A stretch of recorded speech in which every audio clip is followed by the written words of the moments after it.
তিনজন মিনিস্টার আছে, শোভনদেব, প্রদীপ মজুমদার আর বেচা, মাত্রই কজনে। আমি প্রথমেই আপনাদের সকলের জানবার জন্য বলি, জিনিসপত্রের দাম, শীতকাল আসছে, ইমিডিয়েট টাস্ক ফোর্সের একটা মিটিং করা হোক,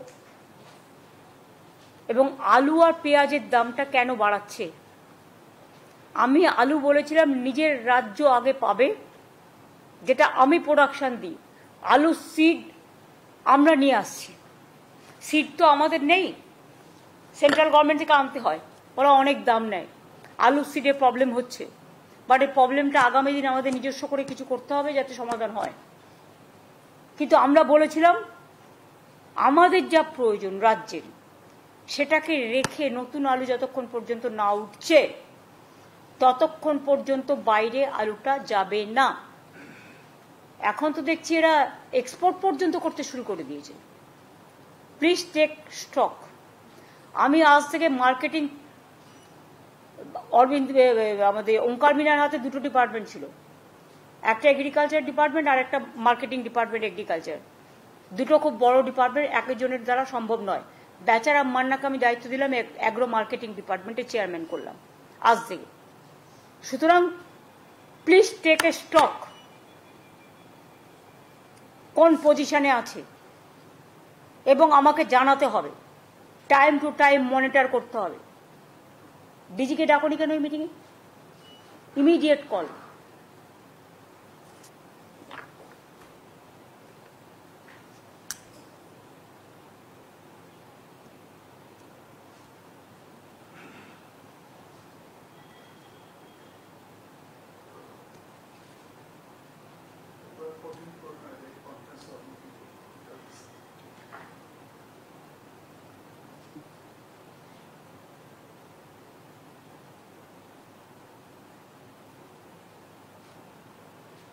সেরকম যদি করে বাংলার আলু বাইরে চলে যায়, আমার প্রয়োজন মিটিয়ে তারা বিক্রি করুক, আমার কোনো আপত্তি নেই, আমি তো বলেই দিয়েছিলাম।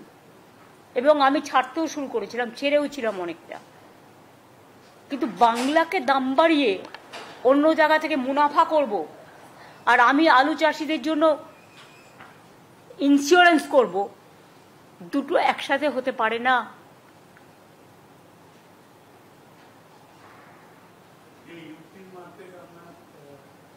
আমি অন্য কোনো রাজ্যের সাথে আমার মার্কেটে তুলনা করব না। It depends on state to state. সব জায়গায় দাম বেড়েছে বলে আমাকেও দাম বাড়াতে হবে, তার কোনো মানে নেই। আমার এখানে হচ্ছে শস্য শ্যামলা বাংলা, ধনধান্যে পুষ্পে ভরা। চাল উৎপাদন, আলু উৎপাদন, এগুলো বাংলা রেকর্ড হিসেবে কাজ করে। আমি সেখানে অন্য রাজ্যকে বাড়তে দেবো, আমার জিনিস দিয়ে সাপ্লাই করে দেবো, আর আমার নিজের রাজ্যে দাম বাড়াবো, এই যুক্তি হতে পারে না। আমার নিজের রাজ্যের মানুষ খেয়ে তারপর যদি থাকে, আমি নিশ্চয়ই সেটা বিক্রি করার সুযোগ করে দেবো। ইভেন আমি একথাও বলেছিলাম যে তোমার যদি পড়ে থাকে আমি আইসিডিএসে নিয়ে নেবো, আমি মিড ডে মিলে নিয়ে নেবো, তোমাদেরটা যাতে নষ্ট না হয় আমরা দেখব। নতুন আলু উঠতে উঠতে জানুয়ারির লাস্ট উইক বা ফেব্রুয়ারির ফার্স্ট উইক ছাড়া হবে না। সবটাই যদি আপনারা ছেড়ে দেন শুধু বাইরে বিজনেস করবার জন্য, বর্ডার দিয়ে এগুলো যাচ্ছে, আবার কন্ট্রোল করো। আর তার আগে স্টক আমাকে দেখাবে, কত ছিল, কত বেরিয়েছে, এখন কত আছে। কারণ আমি তো রেখে দিতে বলেছিলাম আপ টু জানুয়ারি আমাদের স্টকটা, শুধু বীজের জন্য আলু যেটা লাগে সেটুকু রেখে। তো কেন এটা হলো না এবং আমাকে কেন জানানো হলো না? আমি বলেছিলাম 1 লক্ষ করে করে আমি ছাড়বো, ছাড়তেও শুরু করেছিলাম, তারপরে যতটা পেরেছে নিয়ে নিয়েছে। আমি একটা কথা বলি, রাজীব কুমার তুমিও আছো, এটা কিন্তু প্রেসের সাথে ডাইরেক্ট কানেক্টেডও আছে। কিছু জিনিস ইমিডিয়েট ইউ টেক কেয়ার। হয়তো তুমি চেষ্টা করো, কিন্তু local police is not helping. সবাইকে বলছি না, আমি একাংশ। পলিটিক্যাল নেতাদের নামে সবাই বদনাম করে বেশি। 5 টাকা খেলে 500 টাকা বলে দেয় চোর। কিন্তু পলিটিক্যাল নেতারা টাকা খাওয়ার আগে 10 বার ভাবে জনগণের টাকা খাওয়া কি উচিত। তাদের নিজস্ব একটা দায়বদ্ধতাও থাকে। কিন্তু লোয়ার লেভেলে কিছু অফিসার্স, কিছু কর্মী যারা এই গভর্নমেন্টকে ভালোবাসে না, এবং তোমার পুলিশেরও কিছু লোক, তারা টাকা খেয়ে আজকে বালি চুরি বলো, কয়লা চুরি বলো, সিমেন্ট চুরি বলো, জয়গাঁওতে এত পাথর পড়ে আছে, ভেঙে কেন তোমরা টেন্ডার করছো না? এটা তো এগ্রিকালচার, এটা তো ল্যান্ড ডিপার্টমেন্ট করবে। ল্যান্ড ডিপার্টমেন্ট কি করছে? কেন বসে আছে? Why they are sitting idly, they are sitting quietly? আমি তো পরিষ্কার বলেছিলাম যে যত বালির জায়গা আছে টেন্ডার করে দাও, যত পাথরের জায়গা আছে টেন্ডার করে দাও, যত ইল্লিগাল মাইনিং চলছে আটকে দাও। সিআইএসএফ টাকা খেলেও আমাদের লোকেদের ধরবার অধিকার আছে, এটা মাথায় রাখো। কারণ চুরি হলো তখন বলবে কয়লা চুরি করছে তৃণমূল কংগ্রেস, আর চুরি করবে সিআইএসএফ টাকা খেয়ে বা পুলিশের একাংশ টাকা খেয়ে, আমি এটা টলারেট করব না। যদি কোনো রাজনৈতিক দলের লোক হয়, তার কলার চেপে ধরো, তাকে আইনের পেছে ধরো, আইনত জেলে পাঠাও। এখানে কোনো এক্সকিউজ আমি চাই না। আমার দরকার নেই এক পয়সা। বারবার আমি বলি, আমার প্রয়োজনে আমি দলের নির্বাচন করবার জন্য আমি লোকের কাছে আঁচল পেতে টাকা নেব। আজ পর্যন্ত বলতে পারবে না আমি কোনো গভর্নমেন্টের কাজে বা কারো কাছ থেকে আমি এক পয়সা নিয়েছি, কোনো কারণে। অন্য কেউ যদি নিয়ে থাকে তুমি ছাড়বে কেন? কেন ছাড়বে? একই আইন, law must be applied to each and every individual together. There should not be any discrimination. কেউ কেউ ভাবে একে ম্যানেজ করি, ওকে ম্যানেজ করি, নিয়ে এক্সটর্শন করি, তারা বাঁচাবে। কেউ বাঁচাবে না, আমি তো বাঁচাবো না। আমার কাছে কোথাও না কোথাও থেকে তো খবর আসবেই। সব আলুটা বেরিয়ে গেছে, মাথায় রেখো। আজকে আলুর দাম বাড়ছে। পেঁয়াজ আমি কষ্ট করে তৈরি করতে শুরু করেছিলাম, বাংলায় পেঁয়াজ তৈরি হতো না বলে, সবটা নাসিক থেকে আসতো। সেই পেঁয়াজ আমার খাওয়ার পেঁয়াজ নেই, আমাকে নাসিক থেকে আনতে হয়। আমার পেঁয়াজ বাইরে বিক্রি হয়ে যাবে কেন? আমি তো 50% পর্যন্ত প্রোডাকশন এখনো কত পর্যন্ত হয়েছে? 7 লক্ষ টন টন আমি বুঝি না।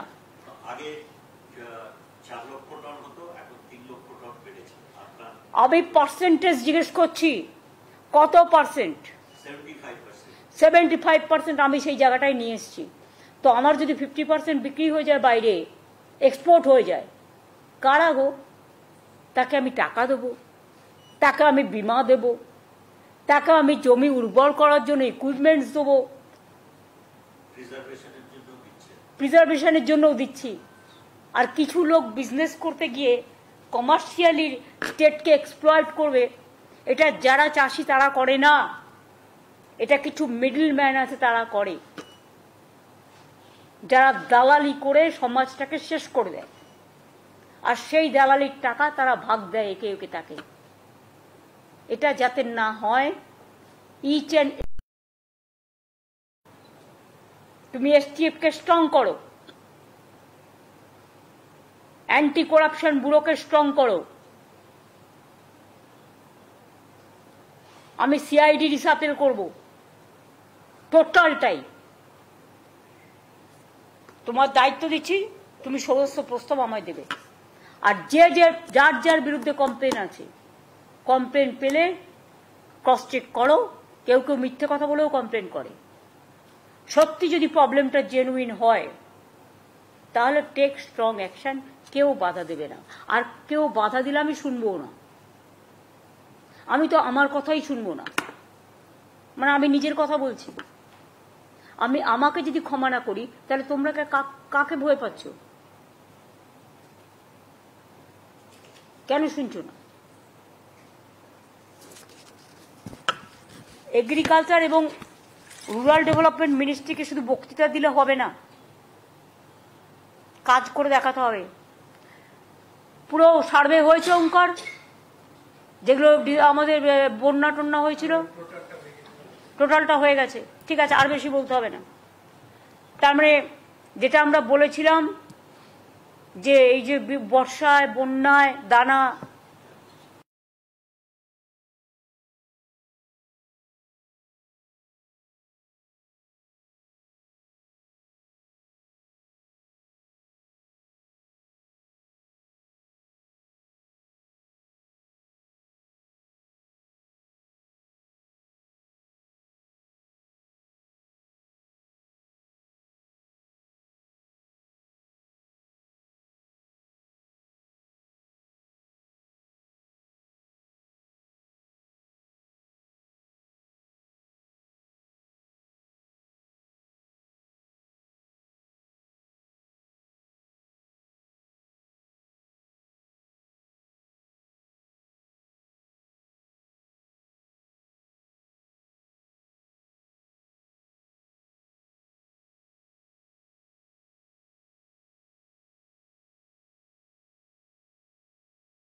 সেপ্টেম্বর পর্যন্ত থাকে, কিন্তু আমরা দানার জন্য এবং প্রাকৃতিক দুর্যোগের জন্য বাড়িয়ে নভেম্বর করেছি।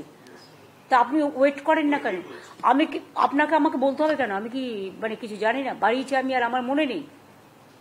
আমার যথেষ্ট মনে থাকে।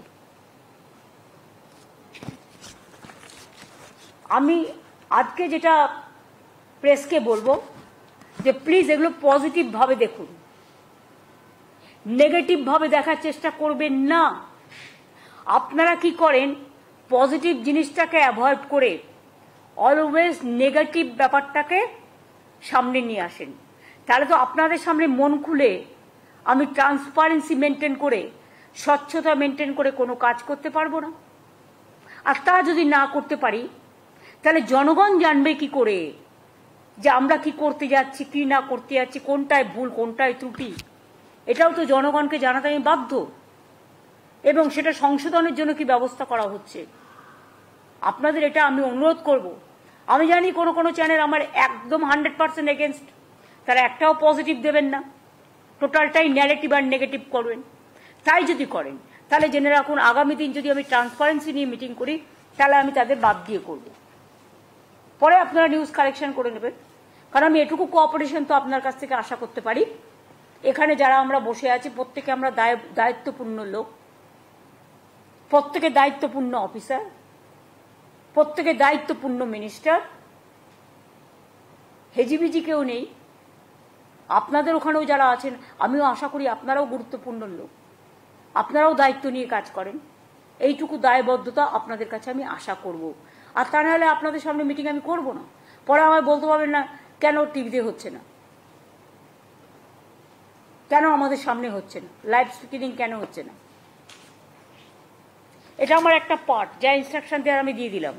টাস্ক ফোর্সের মিটিংটা ইমিডিয়েট করো, দেখে নাও। আর রাজীব জেলায় জেলায় ইনস্ট্রাকশন দিয়ে দাও এবং রিপোর্ট দিতে বলো।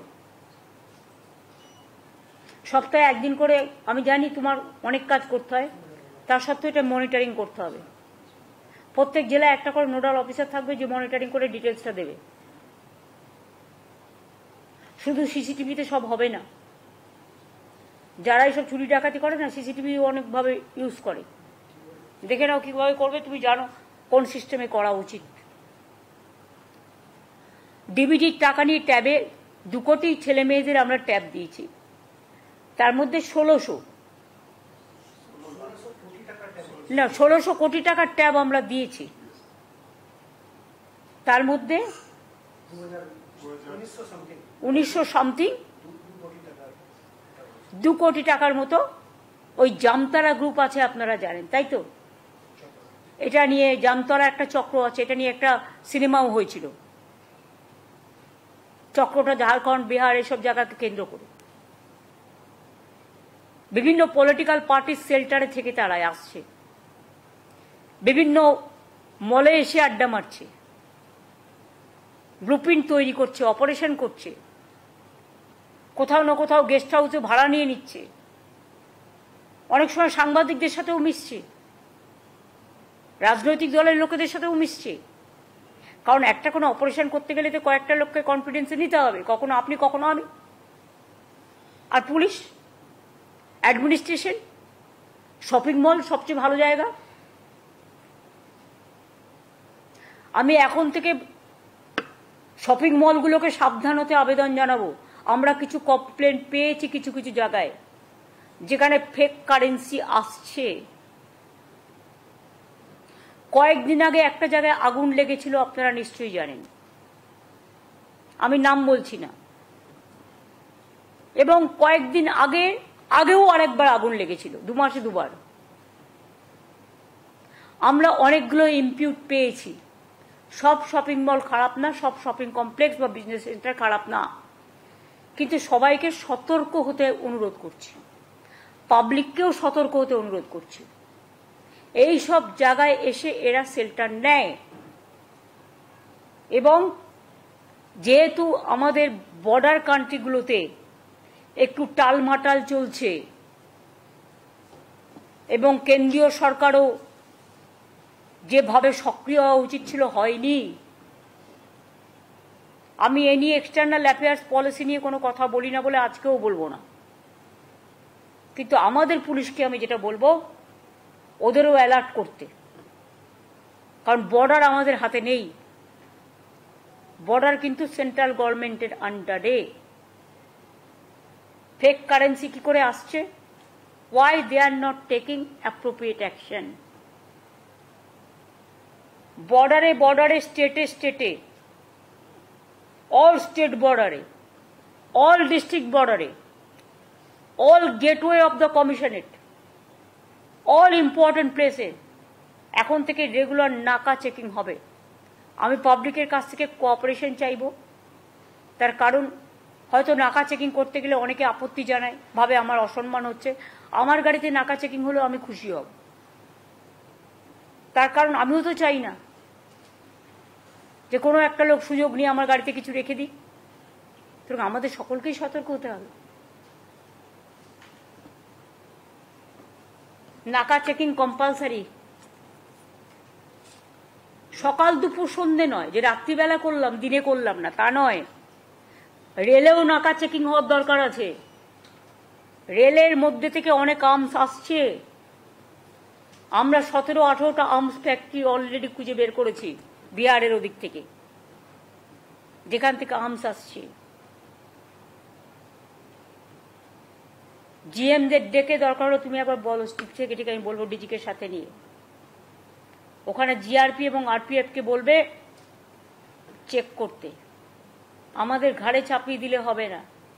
প্লেন আমাদের হাতে নেই, ট্রেন আমাদের হাতে নেই, কিন্তু তাদের অনেক ভাইটাল রোল আছে। অনুপ্রবেশ হবে কি করে? পাসপোর্ট আগে কে পাসপোর্ট নিয়ে আসছে, তার পাসপোর্টটা আদৌ ঠিক কিনা আমি কি করে জানবো? এটা আমার ডিউটি নয়, এটা তো এয়ারপোর্টের ডিউটি, সিআইএসএফ এর ডিউটি। কয়লাকে সাপ্লাই করছে তো বিএসএফ এর ডিউটি, সিআইএসএফ এর ডিউটি। বর্ডার দিয়ে কে ঢুকছে তো বিএসএফ এর ডিউটি। গরুকে পাচার করছে তো বিএসএফ এর ডিউটি। সুতরাং they have to be very serious about it. ডেভেলপমেন্টের কাজ তো সেন্ট্রাল গভর্নমেন্টকে করতে হয় না, কিন্তু বর্ডার সিকিউরিটি তো সেন্ট্রাল গভর্নমেন্টের আন্ডারে, ডিফেন্স সিকিউরিটি তো সেন্ট্রাল গভর্নমেন্টের আন্ডারে, রিজার্ভ ব্যাংক তো তাদের আন্ডারে, এই তিনটে ডিপার্টমেন্ট তো তাদের আন্ডারে। সেখানে তারা ভালো করে কাজ করুক, আমাদের কোঅপারেশন পাবে। সিরিয়াস হয়ে যাচ্ছে, কারণ আমাদের যেহেতু অনেকগুলো বর্ডার আছে, আবার আমাদের বর্ডারের পাশে অনেকগুলো গেটওয়ে আছে। মনে রাখতে হবে আমাদেরটা হচ্ছে চিকেন স্নেক। বন্যাও আমরা ফেস করব, দাঙ্গাও আমরা ফেস করব, ফেক কারেন্সিও আমরা ফেস করব, জামতালাও আমরা ফেস করব, আমদানি জামদানিও আমরা ফেস করব, ফরেন ফান্ডও আমরা ফেস করব। ওয়াই? ফরেন ফান্ড তো আমার আন্ডারে নেই, ফরেন ফান্ড তো সেন্ট্রাল গভর্নমেন্টের আন্ডারে। কি করে ফরেন ফান্ডিং হচ্ছে এখানে? টেক কেয়ার করবে না? Very serious matter. আমি সিএসকে বলবো এটা নিয়ে ক্যাবিনেট সেক্রেটারির সাথে কথা বলে নিতে এবং হোম সেক্রেটারির সাথে। এবার আমার কতগুলো ঘোষণা আছে, আমি প্রেসের সামনে বলবো এটাকেও গুরুত্ব দিতে, কারণ হাজার হাজার মানুষের ব্যাপার আছে। মনে রাখবেন, আপনাদের যখন একটা টিভির মাধ্যমে খবরটা লোকে পায়, তারা অনেক খুশি হয়ে যায়, এতে টিআরপি বাড়ে, কমে না। কৃষক বন্ধু 24-25 রবি মরশুমের জন্য আমাদের কৃষক বন্ধু প্রকল্প আছে, আগেই আমরা করেছি। 24-25 রবি মরশুমের জন্য কৃষক বন্ধু নতুন প্রকল্পে 1,08,95,000 কৃষককে, সংখ্যাটা আবার বলি, 1,08,95,000 কৃষককে মোট 2,943 কোটি টাকা সহায়তা প্রদানের সূচনা করা হলো। আগামীকাল থেকেই টাকা ছাড়া হবে। এর মাধ্যমে আপনারা কয়েক কোটি দর্শককে পৌঁছে গেলেন, রিচ করলেন। Yes or no?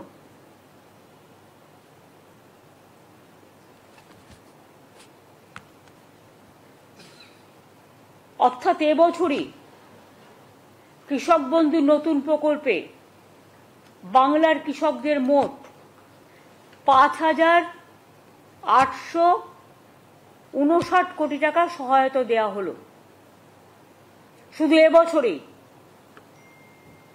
সব মিলিয়ে 2019 সাল থেকে, মাত্র 2 বছরের কথা যদি আপনাদের বলি, তাহলে 13 বছরের কথা না বলে যদি আমি 2 বছরের কথাই বলি, তাহলেও জেনে রাখবেন বাংলার কৃষকদের এ পর্যন্ত কৃষক, বর্গাদার, ভাগ চাষিদের 21,134 কোটি টাকা সহায়তা দেওয়া হলো। টাকাটা সম্পূর্ণভাবে রাজ্যের, এক্ষেত্রে কেন্দ্রের 1 পয়সা নেই।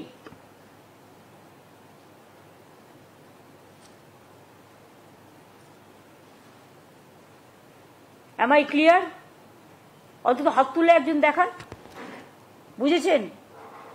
ওই দীপঙ্কর নন্দী বুঝলে হবে না, ও শুনবে এক লিখবি এক।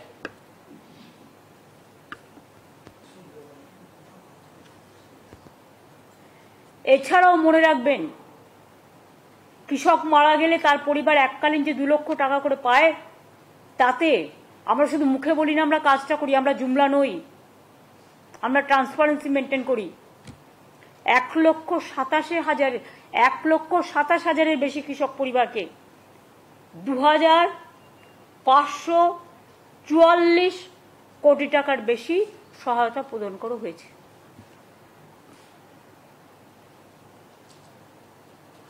এছাড়াও শস্য বীমা প্রকল্প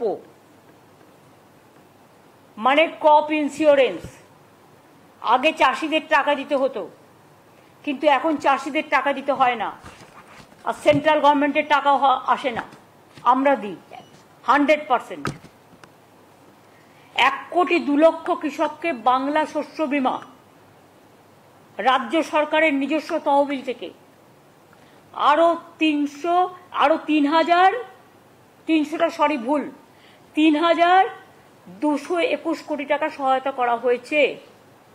এছাড়াও বন্যা ও দানার মতো নানা প্রাকৃতিক বিপর্যয়ে বাংলা শস্য বীমার সময় সেপ্টেম্বর পর্যন্ত থাকে শস্য বীমা করা, এটা নভেম্বর পর্যন্ত বাড়ানো হয়েছে এবং রাজ্য জুড়ে এর জন্য ক্যাম্পও করা হয়েছে। প্রায় 65 লক্ষ কৃষক এতে নাম লিখিয়েছে, এটা আলাদা নতুন হবে। যারা এই দানা হয়ে গেল, বন্যা হয়ে গেল, রিসেন্ট যেগুলো হলো, সার্ভেটা কমপ্লিট হয়ে গেছে। ডিসেম্বর মাসের মধ্যেই এই ক্ষতিপূরণটা যোগ্য কৃষক, প্রত্যেক যোগ্য কৃষক বা ক্ষেত মজদুর বর্গাদার যেই থাকুক, ক্ষতিপূরণের টাকাটা পেয়ে যাবে। এবছরে যে বন্যা বা দানা হলো সেটার টাকাটাও, কারণ এখন তো কেন্দ্রীয় সরকার বন্যা 1 পয়সাও দেয় না, সেই জন্য। এবার আমি আসব লক্ষ্মীর ভান্ডার প্রকল্পে। আপনারা জানেন লক্ষ্মীর ভান্ডার আমাদের একটা অমূল্য সম্পদ। মা বোনেরা আমাদের ঘরে লক্ষ্মী। এই প্রোগ্রামটা ফার্স্ট স্টার্ট করে বেঙ্গল। বেঙ্গল এখন মডেল হয়ে গেছে। আমরা 2021 থেকে শুরু করেছি। ইলেকশনে বলেছিলাম করব, করে দিয়েছি। আমরা মোট, আমার একটা সরাসরি মুখ্যমন্ত্রী একটা পোর্টাল আছে, আপনারা জানেন, তাতে যে রিকোয়েস্টগুলো আমরা পাই আমি কিন্তু সেগুলো প্রত্যেকটা দেখি। তাতে আমি প্রায় 24,000-এর মতো লক্ষ্মীর ভান্ডারের রিকোয়েস্ট পেয়েছিলাম আপ টিল নাও। তাছাড়াও আমাদের দুয়ারে সরকারে অনেক রিকোয়েস্ট এসছে, সেগুলো সব মিলিয়ে আমরা আগামী ডিসেম্বর মাসের, আমি যেটা বলেছিলাম ডিসেম্বর মাসে দেব টাকা, যারা বাকি আছেন 5,07,000 মহিলাকে আরো নতুন করে লক্ষ্মীর ভান্ডার প্রকল্পে যুক্ত করা হলো। টাকাটা তারা ডিসেম্বর মাসে পেয়ে যাবেন। এবং এরা যতদিন বেঁচে থাকবেন আজীবন পেয়ে যাবেন। এর জন্য বছরে আমার প্রায় 625 কোটি 20 লক্ষ টাকার বেশি এক্সট্রা খরচ হবে। এবং আমরা গর্বের সাথে বলছি, অন্যান্য রাজ্যে অনেক ক্রাইটেরিয়া আছে, আমার রাজ্যে কোনো ক্রাইটেরিয়া নেই। এটা সবার জন্য, সব সাধারণ মানুষ পায়। একটা পরিবারে 4 জন মহিলা থাকলেও পায়। এটা তাদের গর্ব।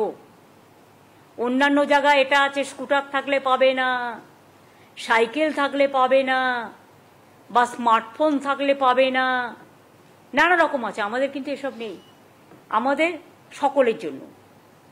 এটার জন্য আমি গর্ববোধ করি। এবং আমাদের শিডিউল কাস্ট শিডিউল ট্রাইবেরা 1250 টাকা অলরেডি পায়, আর সাধারণরা 500 ছিল, ওটাকে 1000 করে দেওয়া হয়েছে বাড়িয়ে।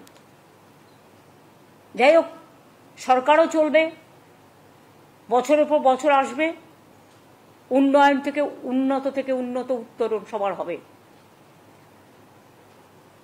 আমাদের মোট এখন লক্ষ্মীর ভান্ডার পাবেন সংখ্যাটা হচ্ছে 2,21,00,000। যে কোনো রাজ্যের সাথে মিলিয়ে আমাকে দেখান, যারা শুরু করেছে 2 মাস 3 মাস ইলেকশনের জন্য, সব সংখ্যা মেলান, মিলিয়ে আমায় দেখান তো এত হিউজ নাম্বার কোথাও আছে কিনা।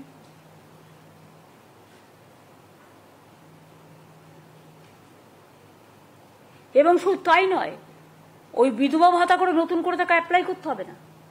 যখনই 60 বছর হয়ে যাবে অটোমেটিক্যালি সে সারা জীবন পাবে। মানে ওইটাই বিধবা ভাতা লক্ষ্মী ভান্ডারই চলে যাবে, বিধবা ভাতা বার্ধক্য ভাতা হিসেবে। তাকে আর অ্যাপ্লাই করতে হবে না। অ্যাপ্লাই করলে পায় না, পড়ে থাকে, কারণ ওখানে আবার সেন্ট্রালের টাকা আসতে লাগে। আমরা 50% দিলে ওরা 50% দেয়, কখনো দেয় কখনো দেয় না। যেমন আবাসের টাকা বন্ধ, ওখানে সেন্ট্রাল গভর্নমেন্ট একা টাকা দেয় না।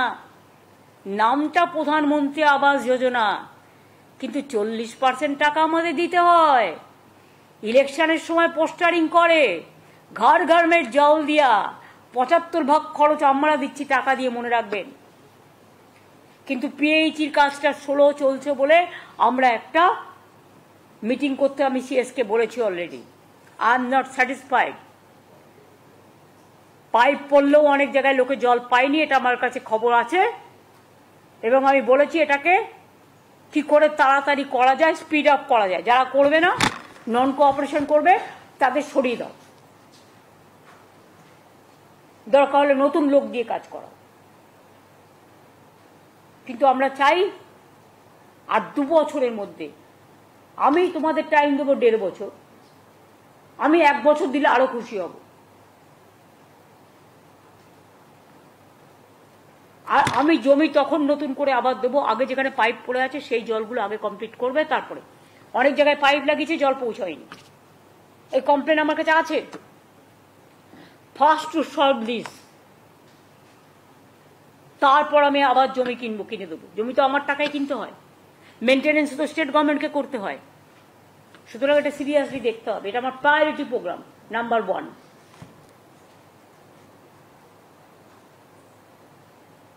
এখনো পর্যন্ত আপনারা শুনলে অবাক হয়ে যাবেন, এত টাকা সেন্ট্রালের কাছে পড়ে থাকা সত্ত্বেও শুধুমাত্র লক্ষ্মীর ভাণ্ডারে বাংলার মেয়েরা প্রায় 48,490 কোটি টাকা সহায়তা পেয়েছেন। এবং এটাতে যদি 600 কোটি টাকা যুক্ত আছে, তার মানে কি 48,490 কোটি টাকা পেয়েছেন। এবং আরো যদি 600 কোটি টাকা যুক্ত হয়, 625, তার মানে এটা হবে 2 কোটি, সরি, তার মানে এটা হবে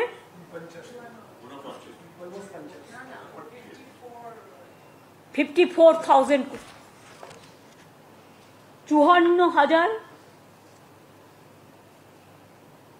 54,000 কোটি টাকার মতো হবে।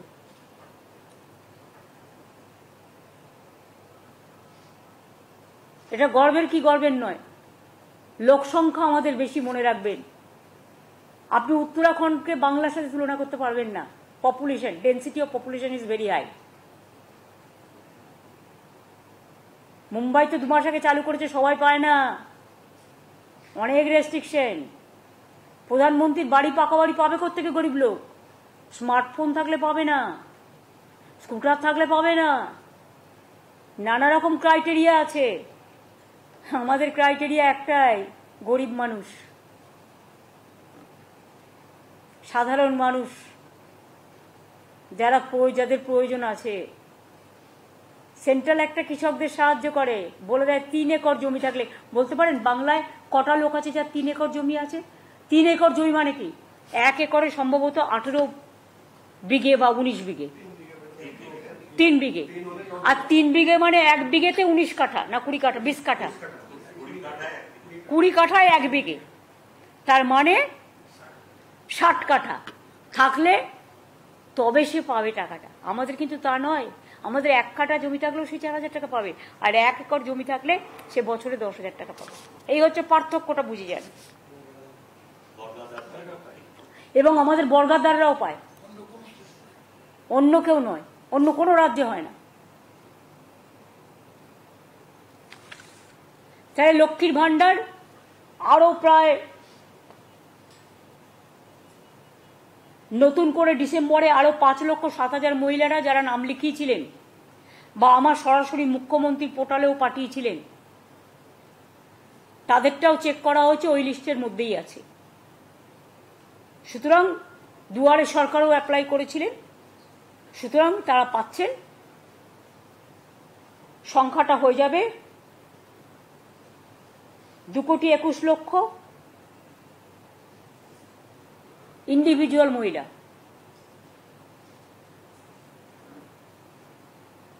এছাড়াও আগামী ডিসেম্বর মাসের মধ্যে লক্ষ্মী ভান্ডারের টাকাটা দেওয়া হবে, 1 ডিসেম্বর থেকে শুরু হয়ে যাবে দেওয়া। শুধু কৃষকদের টাকাটা যেহেতু 2টো জেলা বাকি আছে সার্ভে করা, গ্রামীণ আবাস যোজনার, ওই 2টো সার্ভে করে দিয়ে দেবে। বাদ বাকি যেটা আছে, যেমন আমি বলেছিলাম আপনাদের আগেই যে আমরা, আচ্ছা ওটা আমি পরে আসছি, বিধবা ভাতা রিকোয়েস্ট অনেক পেন্ডিং আছে, কিন্তু বিধবা ভাতা মনে রাখবেন, আমরা লক্ষ্মীর ভান্ডার করার ফলে যারা হয়তো 60 বছরে অ্যাপ্লাই করেছিল, আজকে হয়তো তার বয়স হয়ে গেছে 65 বছর, কারণ লক্ষ্মীর ভান্ডারটা শুরু হয়েছে 60 বছর যখন তার বয়স বা 61 বছর যখন তার বয়স, তখন সে পায়নি। আগে তো এই নিয়মটা ছিল না। এখন যেহেতু নিয়মটা করে দেওয়া হয়েছে, সারা জীবন পাবে, কাজে সেই বিধবারা কিন্তু এর আন্ডারে চলে আসছেন, লক্ষ্মীর ভান্ডার প্রজেক্টে বা এই বার্ধক্য ভাতার প্রোগ্রামে চলে আসবে মহিলাদের। তা সত্ত্বেও 43,900 জন স্বামীহারা মহিলাকে বিধবা ভাতা নতুন করে দেওয়া হচ্ছে ডিসেম্বর মাস থেকে। এর ফলে রাজ্য জুড়ে 20,32,000-এরও বেশি স্বামীহারা মহিলা বিধবা ভাতা অলরেডি পান। তাছাড়াও আরো 43,900 জন পাবেন নতুন করে। এর জন্য রাজ্য সরকারের প্রতি বছর খরচ হয় 2,450 কোটি, এবং এবারের খরচটা দেয়া নেই, সেটা নিলে আরো বেশি হয়ে যাবে, এইটা 3,000 কোটি টাকার মতো হয়ে যাবে। অর্থাৎ বিধবা ভাতাও নতুন করে পাবেন ডিসেম্বরে আরো 43,000 যারা নাম লিখিয়েছেন। বাদ বাকি আরো যারা থাকবেন, কাউকে আমরা লক্ষ্মীর ভান্ডারে অ্যাডজাস্ট করব, কাউকে সংখ্যালঘু দপ্তর আছে, ওদের একটা প্রোগ্রাম আছে, কারো ট্রাইবেল ডিপার্টমেন্ট আছে। এটা আমি পুরো সার্ভে করে দেখে আস্তে আস্তে আস্তে আস্তে টেক কেয়ার করব। এছাড়াও আপনারা জানেন আমাদের ফিজিক্যালি চ্যালেঞ্জড, বিশেষভাবে সক্ষম যে ছেলে মেয়েরা, তাদেরও আমরা মানবিক ভাতা দিই। আগামী ডিসেম্বর মাস থেকে আরো 19,000-এরও বেশি বিশেষভাবে সক্ষম মানুষকে মানবিক ভাতা দেয়া হবে। এর জন্যও কিন্তু বাড়তি আমাদের প্রায় 23 কোটি টাকা খরচ হবে। এখনই রাজ্য জুড়ে 7,50,000-এর বেশি বিশেষভাবে সক্ষম মানুষ মানবিক ভাতা পাচ্ছেন। যা প্রায় 900 কোটি টাকা ব্যয় করে বছরে।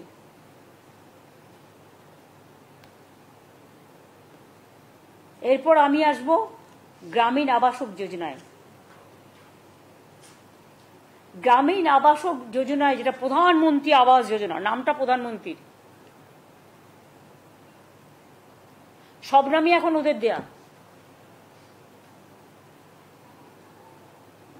ওয়াশরুম করলেও তাদের নামে করতে হবে, কারো না কারো নামে। তারা নাম ঠিক করে দেবে। কাজটা করব আমরা, জল পরিষ্কার করব আমরা, ওয়াশরুম পরিষ্কার করব আমরা, ধান পুঁতবো আমরা, খাবে ওরা, অর্ধেক টাকা দেবো আমরা, আর নামটা তারা দেবে। একবারও জিজ্ঞেস করবে না রাজ্য সরকারের ক্ষমতা আছে কিনা এই যে একটা নতুন স্কিম করে দিলাম সেটা বহন করার মতো। অনেক জায়গায় করে কি একটা স্কিম করে 2 বছরের জন্য। এবার 2 বছরে ধরুন 400 ছেলে মেয়েকে আপনি রিক্রুট করলেন। এবার 2 বছর পর ওই ছেলে মেয়েগুলো যাবে কোথায়? এই যে অগ্নিবীর নাকি, তাদের কি ভবিষ্যৎ? কি ইলেকশনের সময় লোক দেখানো? আমরা এরকম করি না। আমি এসব স্কিম এখন বন্ধ করে দিচ্ছি। পার্মানেন্ট যেটা হবে করব, কিন্তু 2 বছরের জন্য একটা চাকরি লোক দেখিয়ে তার ভবিষ্যৎটাকে অন্ধকার করে দেওয়ার অধিকার আমাদের কারো নেই। আমাদের পুষতে হয় এরপর। তার কারণ কোথায় যাবে তারা? অনেক কেস হয়েছে এরকম। যাই হোক, আবাস যোজনার টাকা সেন্টারকে তো তার টাকাটা খরচা করতে হবে। রাজ্য থেকে যে জিএসটি তুলে নিয়ে যাচ্ছে, এখন তো রাজ্যের কোনো ট্যাক্স নেই। এটা যে ওনাদের পকেট থেকে দিচ্ছে তা নয়। আগে তো রাজ্য সরকার ভ্যাট কালেকশন করত, অন্য সেলস ট্যাক্স কালেকশন করত। এখন তো এগুলো কিছু নেই। এখন তো একটাই ট্যাক্স, জিএসটি ট্যাক্স। ট্যাক্সটা কালেকশন করে কে? কেন্দ্র। তাহলে রাজ্যের ভাগটা দেবে কে? কেন্দ্র। এর জন্য কেন্দ্র দিল, কেন্দ্রকে নাম করতে হবে তা নয়। এটা রাজ্যের ভাগ, রাজ্যের মানুষের অধিকার। সে একটা রেস্টুরেন্টে গেলেও, একটা কাপ চা খেলেও তাকে জিএসটি ট্যাক্স দিতে হয়। একটা শাড়ির দোকানে গিয়ে শাড়ি কিনতে গেলেও তাকে জিএসটি ট্যাক্স দিতে হয়। একটা সোনার দোকানে গিয়ে সোনা কিনতে গেলেও তাকে জিএসটি ট্যাক্স দিতে হয়। এর থেকে আমাদের যেটুকু ভাগ সেটা তো পুরো দেয় না, যেটুকু আমরা পাই সেটাও পুরো দেয় না। সেই টাকা থেকে মনে রাখবেন আমাদের অংশটার মধ্যে থেকে আবাস যোজনায়, মানে প্রধানমন্ত্রীর নামে আবাস যোজনা করেছে, তাতে 60% টাকা ওরা দিত। দেওয়ার কথা 100%, কারণ ট্যাক্সটা যেহেতু এখান থেকে কালেকশন করে নিয়ে যায়। আর আমাদের কত দিতে হয়? 40%। তাহলে এবার বলুন, গ্রামীণ যোজনা, আবাস যোজনা রাজ্য সরকারের ডাইরেক্ট টাকা ছাড়া হবে? নামটা হবে প্রধানমন্ত্রী। কই, মুখ্যমন্ত্রীর নামে তো আমি কোনো প্রোগ্রাম আজ পর্যন্ত করিনি। কেন করব? কাজে মানুষের পরিচয়। এমন কোনো দুঃসময় আসেনি যে আমাদের নামে স্কিম করতে হয়। স্কিম করতে গেলে বড় মানুষদের নামে করো, বীরদের নামে করো, বীর জওয়ানদের নামে করো, যারা সমাজের সংস্কৃতির গর্ব তাদের নামে করো। বাংলায় অনেক ভাষা আছে, সেই ভাষার মান উত্তরণ করো, উন্নয়নের নামে করো, কিন্তু নিজের নামে programme no, I don't support. এবার আমি এটাও চাই না একদিন না একদিন সব মানুষেরই জীবন শেষ হয়। যদি আগামী 10 বছর বাদেও আমার মৃত্যু হয়, আমি চাই না আমার একটা স্ট্যাচু কেউ তৈরি করুন। আমার বাবা মার মৃত্যুর পরে অনেকে আমাকে বলেছিল ট্রাস্ট করবে, খেলার মাঠ করবে, স্ট্যাচু করবে। আমি কাউকে কিছু করতে দিইনি। আগামী দিনেও আমি এই পলিসি মানি না। মানুষ মনে রাখে শুধু তার কাজ, তার ছবি নয়। তার ছবি মানুষের হৃদয়ে থাকে, এটা মনে রাখবেন। এবং তাই আমাদের তো, আমরা এই খাতে পাই 24,275 কোটি টাকা প্রধানমন্ত্রী আবাস যোজনায়। মানে আমাদের 40% ছাড়াও সেই টাকাটা 3 বছর দেয়নি বাংলাকে। বর্ষা হলে, বন্যা হলে বেচারা মাটির ঘরগুলো ভেঙে ভেঙে চুরচুর হয়ে যাচ্ছে। কেউ একটা ছোট্ট ইটের গাঁথনি করলে, ধরুন ছোট্ট একটা বারান্দা করলো বা কিছু ইট দিয়ে একটা জানলা করলো, সেও পাবে না এই বাড়ি। স্মার্টফোন থাকলে পাবে না। এসিসিসির একটা লিস্ট আছে, খায় না মাথায় দেয় ভগবান জানে। আমরা আসার পরে প্রায় বামপন সরকার রেডি করে রেখেছিল, ওইটাই করতে হয়েছে। সেটাতে তো অর্ধেক গরিব লোকের নামই নেই প্রায়। এখন করলে দেখবেন টোটাল চেহারাটাই বদলে গেছে। তা সত্ত্বেও মনে রাখবেন যে আমরা বলেছি আমাদের টাইম টু টাইম, এখনো যতদূর আমি জানি 36 লক্ষ মাটির বাড়ি সারা বাংলায় আছে। বা ধরুন পাকা বাড়ি, যেটা ধরুন মাটির বাড়িতে একটা ইটের দেয়াল করেছে, অনেকে করে কি সার্ভের নাম করে বাদ দিয়ে দেয়। কেন? একটা ইটের দেওয়াল কি কেউ করতে পারে না নাকি? তুমি বাথরুমটা যদি ইটের করে দাও একটা মাটির বাড়িতে, তাহলে তোমার একটা ইটের দেওয়াল থাকলে প্রবলেমটা কিসে যদি গরিব হয়? তার বৃষ্টির ছাটে টোটাল দেয়ালটাও তো ধুয়ে যায়। একটা বাড়ি অর্ধেক ভেঙেছে, তুমি অর্ধেক টাকা দাও। আরে আরেকটা মাটির বাড়ি, এটা হচ্ছে সহজ বুদ্ধি, যে অর্ধেক ভাঙলে পুরোটাই পড়ে যায়, কারণ মাটির ভিতটা নষ্ট হয়ে যায়। কারণ আমি গ্রামে অনেক গেছি, গ্রামে আমি খেলে বেড়াতাম, আমি সাঁতার কাটতে জানি, আমি গাছে উঠতে জানি, আমি ধানের খেতে আল দিয়ে পার হতে জানি। এটা বললে কেউ হয়তো ব্যঙ্গ করে বলবে উনি সব জানেন। না, আমি সব জানি না, ওরা অনেক জানে। কিন্তু যেহেতু আমার একটা অভিজ্ঞতা আছে, আমি ছোটবেলায় প্রতি বছর স্কুল মানে ক্লাস 7 পর্যন্ত প্রতি বছর পরীক্ষার পরে 1 মাস করে গ্রামে থাকতাম, আর ধান কাটার সময়টা যেতাম। ফলে এগুলো দেখতাম চোখের সামনে, খেলে বেড়াতাম, সেই জন্য এগুলো জানি। এটা আমার কোনো কৃতিত্ব নয়, এটা আপনারাও অনেকে অনেক কিছু জানেন আমার থেকে অনেক বেশি। সুতরাং আমরা যেটা বলেছিলাম, যদি কেন্দ্রীয় সরকার না দেয়, আমরা মানুষের পাশে দাঁড়াবো। আমরা বলেছিলাম এবছর আমরা 11 লক্ষ মানুষকে, এটা দুটো কিস্তিতে দেওয়া হয়, একটা 60,000 আর একটা 60,000। 60,000-এর কাজ হয়ে গেলে আবার 60,000 টাকা দেওয়া হয় প্রথম কিস্তির টাকাটা। আর 11 লক্ষর জায়গায় এটা আমি 1 লক্ষ বাড়িয়ে দিয়েছি। তার কারণ, যদিও টাকার সংকুলনের প্রবলেম আছে, তা সত্ত্বেও তার কারণ দানা হয়েছে, বন্যা হয়েছে, টর্নেডোতে অনেক ঘরবাড়ি ভেঙে গেছে, তাদেরগুলো ইনক্লুড করে আমি এটা 11 লক্ষটাকে 12 লক্ষ করে দিয়েছি। এবং আমাদের সরকার নিজেদের টাকায় এই বাড়িগুলোর টাকা দিতে শুরু করবে 15ই ডিসেম্বর থেকে 30শে ডিসেম্বরের মধ্যে টাকাটা পেয়ে যাবেন, প্রথম কিস্তিটা। কারণ যেহেতু ইলেকশন ছিল, যেখানে ইলেকশন সেখানে সার্ভেই করতে দেয়নি। 6টা জেলায় ইলেকশন ছিল, 5টা জেলায়। ফলে ওই 5টা জেলায় যে লিস্ট আমাদের কাছে আছে, তা সত্ত্বেও তো এটাও তো ঠিক, লিস্টে অনেক সময় ধরুন আসল সার্ভেটা হয় না, অনেক গরিব মানুষ বঞ্চিত হয়। যাতে বঞ্চিত না হয়, তাই পশ্চিমবঙ্গ পঞ্চায়েত এবং গ্রামীণ ডিপার্টমেন্ট একটা সার্ভে করছে এলাকায়। সেই সার্ভেটা মানে কাউকে বাদ দেওয়া নয়, যারা গরিব তারা পাবেনি। এটা করা হচ্ছে এই কারণে যে ক্রস চেক করে নেওয়া উচিত সে পাওয়ার যোগ্য কি পাওয়ার যোগ্য নয়। যদি কেউ পাওয়ার যোগ্য হয়, সেটা বঞ্চিত না হয়। কিন্তু এই 12 লক্ষ দেওয়ার পরেও আমাদের কিন্তু আরো বাকি থাকবে 24 লক্ষ। আগে আমরা 50 লক্ষ বাড়ি করে দিয়েছি এই 12 বছরে। আরো 24 লক্ষ বাকি থাকবে, সেটা আমরা ফেজ ওয়াইজে যখন আমাদের টাকা অ্যাভেলেবেল হবে তখন সেটা আমরা করে দেব। কিন্তু আমরা এটা বলছি না তুমি পার্টির মেম্বার হও তবেই তুমি আবাস যোজনা পাবে। কি করে পাবে? তোমার আবাস যোজনায় তো 40% রাজ্যকে দিতে হয়। তাহলে কি তোমার 60% নিয়ে মানে শুধু একটা আঙুলে হাত হয় না 5টা আঙুলে হাত হয় কমপ্লিট? তুমি বুড়ো আঙুল দেখাচ্ছ, তুমি মধ্যে তর্জমা দেখাচ্ছ না, খিরে আঙুল দেখাচ্ছ না, হয়? বলুন না, স্বাভাবিক তো তুমি পার্টির মেম্বার হলে আয়ুষ্মান পাবে, কেন? 40% রাজ্য সরকারকে দিতে হবে, স্মার্টফোন থাকলে পাবে না।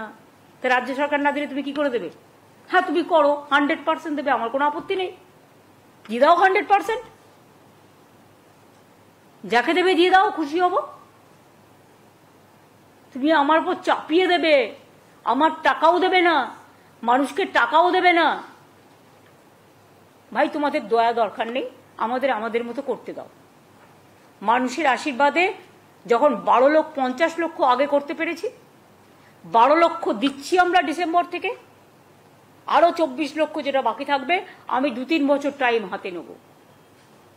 সারা বাংলায় সব পাকা বাড়ি আমরা আস্তে আস্তে করে দেবো। আমার টাকাটা সংকুলন করতে হবে। রিজার্ভ ব্যাংক তো আমার কাছে নেই যে ছাপিয়ে দেবো বা নোটবন্দি করে টাকা জোগাড় করব। টাকাটা রাজ্যের ট্রেজারিতে ইনকাম করে আনতে হবে। জলের ওপর ট্যাক্স চাইব না, বিদ্যুতের দাম বাড়াবো না। গ্রামীণ এলাকায় দেখুন যেখানে সিএসসি নেই কোনো দাম বাড়েনি তো বিদ্যুতের। ইভেন 100 ইউনিট পর্যন্ত যারা 3 মাসে পায় তারা ফ্রি পায়। টাকাটাও তো জোগাড় করতে হবে। টাকাটা যখন আমার কাছে আসবে, সংকুলন হবে, আমি কথা দিচ্ছি, আমি যদি কথা দিই, আমি জুমলা সরকার করি না যে বলবো এক করব না। ইলেকশনে যা যা বলেছিলাম প্রত্যেকটা করে দিয়েছি। এটা মামাটি মানুষের সরকার। আমার সরকার আমার দলের কাছে দায়বদ্ধ নয়, দলকে ভালোবাসে।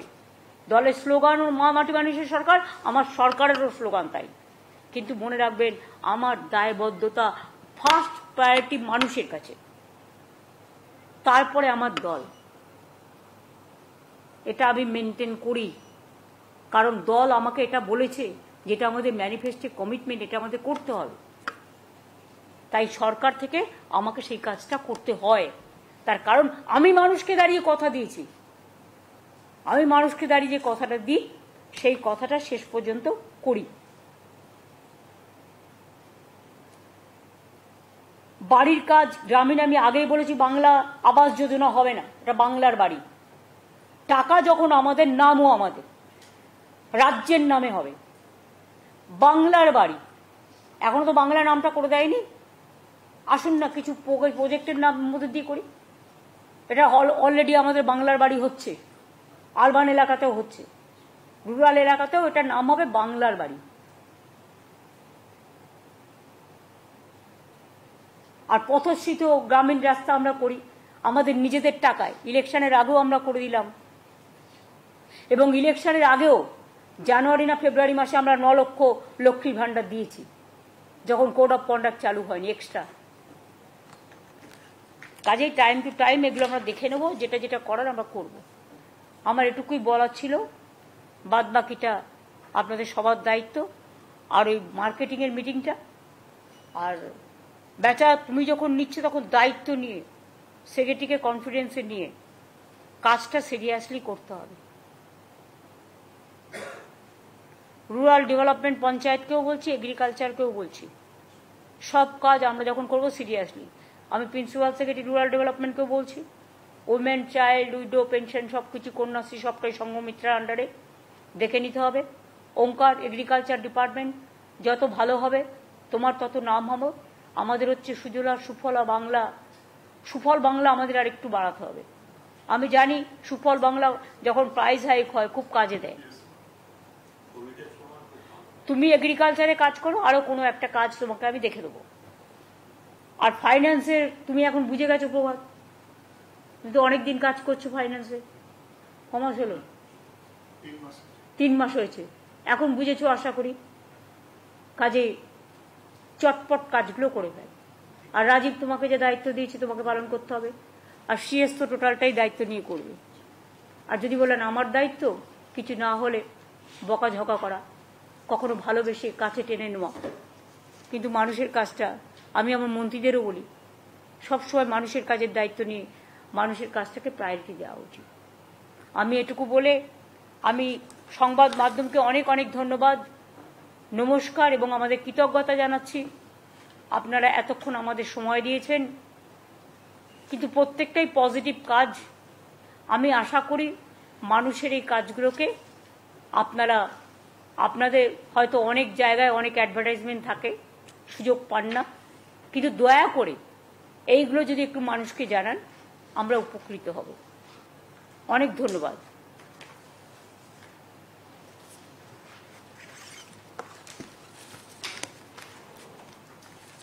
থ্যাঙ্কস। এবার সৌম্য এটাকে ডিসকানেক্ট করে দাও, ওদের একটু খাবার টাবার কিছু